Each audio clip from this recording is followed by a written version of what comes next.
দুনিয়াতে বহু বুদ্ধিমান মানুষ আছে, বহু চালাক মানুষ আছে, কিন্তু একটাও চালাক বা বুদ্ধিমান স্বামী আছে বলে আমার মনে হয় না পৃথিবীতে।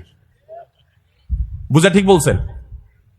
বহু চালাক বুদ্ধিমান মানুষ দুনিয়াতে আছে, কিন্তু কোন চালাক বা বুদ্ধিমান স্বামী দুনিয়াতে। তার মানে কি? প্রত্যেকটা বইয়ের কাছে তার স্বামীটা হলো আস্ত বেকুব। যত বড় শিক্ষিত হোক, যত বড় রাজনীতিবিদ হোক, যত বড় মাথালা হোক, যত বড় শেয়ানা হোক, যত বড় ব্যবসায়ী হোক, বইয়ের কাছে বউগুলা, সব বউরা, মহিলারা মনে করে কি এ বেটা বেকুব। ম্যাক্সিমাম ক্ষেত্রে এটার ভিতরে আলাদা একটা আনন্দ আছে।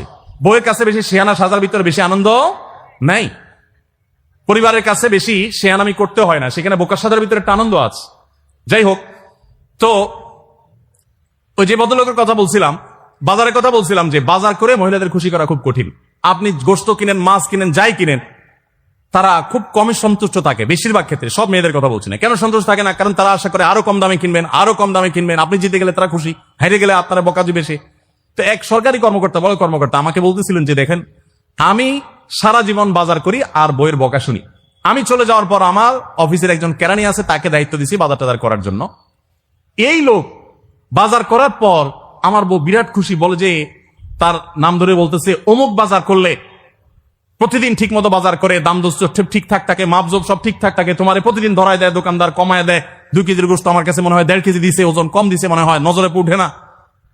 তো লোকটা বলেছে, আমার খুব সন্দেহ হলো, একই দোকান থেকে আমিও আনি, সেও আনে, আর আমার তো ঠকানোর কথা না, পরিচিত দোকানদার। তাহলে মহিলা এই কথা বললো, তার ব্যাপারে কাহিনীটা কি? তারা ডেকে বলছে, বলো তো কাহিনী কি, সিক্রেটটা কি? তো লোকটা বলতেছে যে স্যার, সত্য বলতে কি, আমি গোস্ত 3 কেজি কিনলে ম্যাডামকে বলতাম 2 কেজি। 1000 টাকা কিনলে ম্যাডামরে বলতাম 500 টাকা। টাকা তো আপনি দিবেন, আপনার সাথে বোঝাপড়া হবে, কিন্তু আমি জানি বাসায় এটা বললে বউরা খুশি থাকে। তো এই জন্য আমি একটু কমায় কমায় বলি দাম, আর জিনিস কমায় কমায় বলি। তখন সে প্রতিদিন 2 কেজি মাংস যেটা দেখে আপনি আনেন, আজকে দেখে যে সে 1 কেজি মাংস ওই পরিমাণ, তখন সে তো খুশি হবেই স্যার। তখন ওই লোকটা বলতেছে, দেখেন, সে এইটা করে আমার গোটা সংসারে আগুন ধরাই দিস। তো এইভাবে মিথ্যা কথা বলা কিন্তু জায়েজ নাই। কোন মিথ্যা কথা বলা জায়েজ আছে? ধরেন আপনি আপনার বউরে বললেন, দেখো তুমি চাঁদের চাইতেও সুন্দর। কিসের চাইতে সুন্দর? ভাই, চাঁদের চাইতে উজ্জ্বল মানুষ হয় সম্ভব? দা মিথ্যা কথা না? কিন্তু এই মিথ্যা কথা বলা কি আছে? জায়েজ আছে।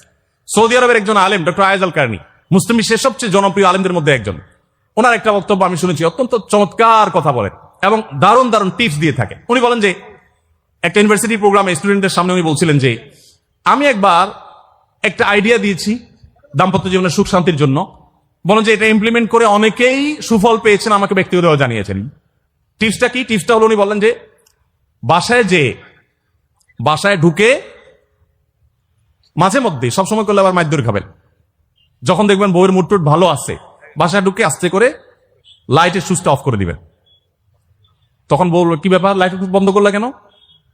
তখন বলবেন যে দেখো, বাসায় আসলে তোমার চেহারার উজ্জ্বলতা থাকলে আর এই লাইটের দরকার হয় না। মহিলা ধরে ফেলবে যে আপনি পাম্পটি দিচ্ছেন, বাতাস দিচ্ছেন, কিন্তু পাম্প যাকে দেন সে যতই বুঝুক না কেন, কিছু না কিছু কাজ হয়, কিছু না কিছু। একেবারে শতভাগ যদি বুঝে কাউকে প্রশংসা করছেন, সে বুঝে, তারপরে সে একটু খুশি হয়, ভালো লাগে। তো উনি বললেন যে শরবত বানায় আনছে বয়ে, তখন বলবেন যে দেখো, চিনি দিও না, চিনি দিও না। তারপর বউরে বলবেন যে আঙ্গুলটা একটু চুবাই দাও। কেন? কারণ তুমি আঙ্গুলটা চুবাই দিলে ওটা চিনি চাইতে বেশি মিষ্টি লাগে। এই যে কথাগুলো, এই কথাগুলো আসলে সত্য কথা না। তো এই টাইপের কথা স্বামী স্ত্রীর মধ্যে মিথ্যা হলেও সেটা কি আছে? জায়েজ আছে। ভাইরা আমার, এই জন্য দাম্পত্য জীবনে সুখ শান্তির জন্য একে অন্যকে ভালোবাসা, প্রশংসা করতে জানা, বিশেষ করে স্বীকৃতি দিতে জানা, ভালো গুণগুলোর কথা বলা, এটা হারিয়ে গেছে। অনেকে মনে করে যে না, ভালো গুণ বললে মাথায় উঠবে। এটা ভুল। মাথায় উঠবে সেটা ব্যালেন্স করার জন্য আপনাকে অন্য কাজ করতে হবে, কিন্তু প্রশংসা করতে কার্পণ্য করা যাবে না, স্বীকৃতি দিতে হবে।